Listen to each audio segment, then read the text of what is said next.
Bienvenue, je suis Perrine Corvézier, la fondatrice d'Azimut. Azimut, c'est le guide des parents pour une orientation scolaire et professionnelle sur mesure avec votre enfant. Nous nous appuyons sur près de 100 spécialistes de l'orientation pour vous informer et vous conseiller. Pour découvrir l'ensemble des ressources Azimut, rendez-vous sur azimut-orientation.com. Vous pourrez notamment vous inscrire à notre newsletter. Je laisse place maintenant au contenu de cet épisode. Bonne écoute. Votre enfant veut être agent secret. Cet épisode est pour vous. On y parle de la DGSE, le service secret français. Quelles études et concours pour y travailler ? Commençons peut-être par définir le terme DGSE. Il s'agit de la Direction générale de la sécurité extérieure. C'est rattaché au ministère des Armées. Elle recueille des informations stratégiques à l'étranger. Elle est l'héritière du service de renseignement de la France libre, créé par le général de Gaulle sous l'occupation en 1940. Son objectif, c'est détecter les menaces étrangères contre la France et protéger les intérêts nationaux à l'étranger, y compris sur le plan économique. Elle lutte contre le terrorisme, la propagation des armes, les cyberattaques, et elle fonctionne en étroite collaboration avec la DGSCI, qui est spécialisée en sécurité intérieure. Comment travaille-t-on sur le renseignement à la DGSE ? Alors, les fans de la série Le Bureau des légendes connaissent déjà la réponse. Il y a des analystes qui travaillent au siège à Paris. Le siège à Paris est également appelé la piscine. Et ils coordonnent la recherche humaine, c'est-à-dire le recrutement d'une source ou d'un officier traitant, la recherche opérationnelle, qui conduit un spécialiste à mener une action sur le terrain, le renseignement par des moyens techniques hautement sophistiqués qui permettent entre autres de tout observer depuis l'espace, le renseignement par service étranger qui s'appuie sur un officier posté hors de nos frontières. Les analystes sont aussi amenés à se rendre sur le terrain. Quel métier peut-on exercer à la DGSE ? Il y a 300 métiers différents pour 7000 employés, 2 fois plus qu'il y a 30 ans. Ils exercent dans 8 domaines, les renseignements, le cyber, les sciences et les technologies, les langues étrangères, l'administration générale, les infrastructures, le soutien logistique et la sécurité. Il faut donc des professionnels de l'administration et des ressources humaines. Et puisqu'on traite l'information, les métiers techniques sont nombreux. Il y a du développement web, l'architecture réseau, sécurité, hébergement, mathématiques, cryptographie, électronique, informatique, analyse des données. Et puis il y a des linguistes, particulièrement ceux qui maîtrisent l'arabe, le chinois et le russe, sont très recherchés. Et puis évidemment, il y a les agents sur le terrain, majoritairement ce sont des militaires et qui sont indispensables. Comment entrer à la DGSE ? Plusieurs voies d'accès sont possibles. Pour les fonctionnaires, le recrutement s'effectue par concours, le concours A, B ou C. Et puis, ceux qui sont déjà en poste peuvent faire une demande de détachement à la DGSE. Les militaires, eux, font une demande de mutation. Le processus prend en moyenne 18 mois. Sur le site de la DGSE, de nombreuses offres d'emploi sont publiées. C'est des CDD de 3 ans, renouvelables une fois et qui aboutissent éventuellement sur un CDI. Il est également possible d'envoyer une candidature spontanée au ministère des Armées si on dispose de compétences très pointues, techniques ou linguistiques. Et enfin, on peut devenir réserviste à la DGSE.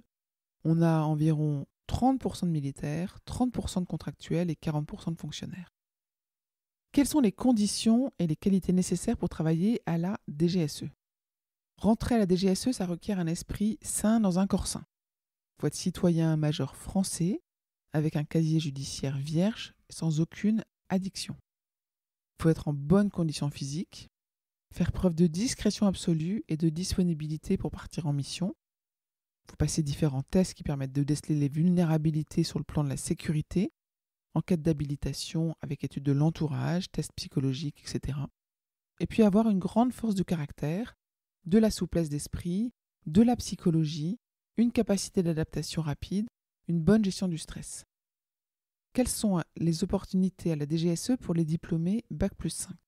Alors pour les humanistes, donc c'est-à-dire les diplômés de Sciences Po ou d'un Master 2 en sécurité et défense, ils peuvent passer le concours A pour devenir attachés.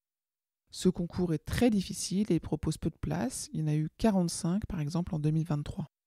On trouve également quelques profils en droit ou sciences économiques ou grande école de commerce qui tentent ce concours. Un attaché qui débute comme analyste peut évoluer vers la recherche humaine pour partir en mission à l'étranger. Pour les profils scientifiques, les diplômés d'école d'ingénieurs ont la possibilité de répondre aux annonces publiées sur le site de la DGSE pour devenir contractuels. Les étudiants de Télécom ParisTech, INSA, EPITA, UTC, UPMC sont courtisés par la DGSE. Il est même possible d'y faire son stage de fin d'études qui est souvent converti en contrat.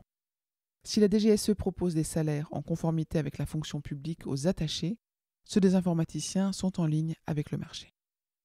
Quels masters et quels masters spécialisés sont intéressants pour la DGSE? Il en existe plusieurs et ils sont devenus très sélectifs. À Lyon 3, il y a le master Relations internationales, il y a environ 400 demandes pour 25 places. À Paris 2, Panthéon-Assas, il y a le master 2 Sécurité et Défense, là il y a 40 places pour 250 demandes. À l'Université de Lille, le master 2 Droit public, Parcours droit et politique de défense et de sécurité nationale. À Sciences Po Paris, le master politique public, spécialité sécurité et défense. À Hillery, Université de Grenoble, master 2 sécurité internationale et défense. À EPITA, ingénieur informatique, majeur système réseau et sécurité. Aux Mines de Nancy, il y a le master spécialisé cybersécurité, attaque et défense des systèmes informatiques. À Saint-Cyr-Couët-Quidan, là, il y a le master spécialisé opération et gestion de crise en cyberdéfense. Et enfin, à Télécom ParisTech, le master spécialisé cybersécurité et cyberdéfense.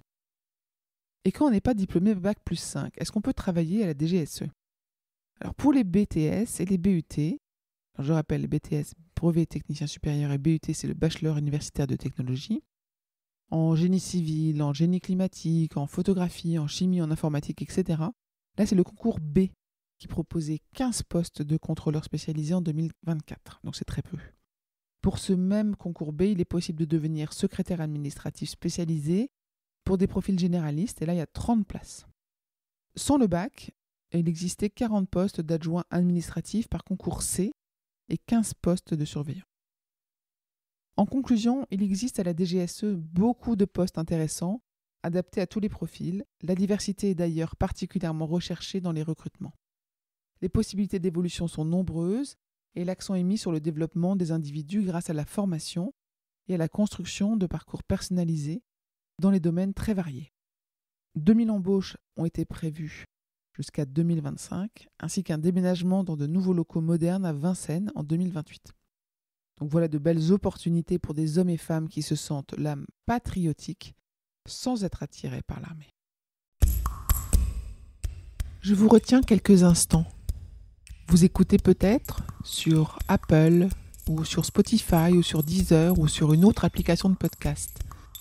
Je voulais m'assurer que vous connaissiez l'existence de notre site azimut-orientation.com. Sur ce site, les contenus sont organisés par thématique et par situation. Ceux qui connaissent adorent et utilisent notre moteur de recherche, ce qui leur permet d'aller chercher directement le bon contenu qui correspond à leurs problématiques. Je vous encourage à vous y connecter et n'oubliez pas de vous inscrire à notre newsletter. Merci de votre fidélité et à bientôt.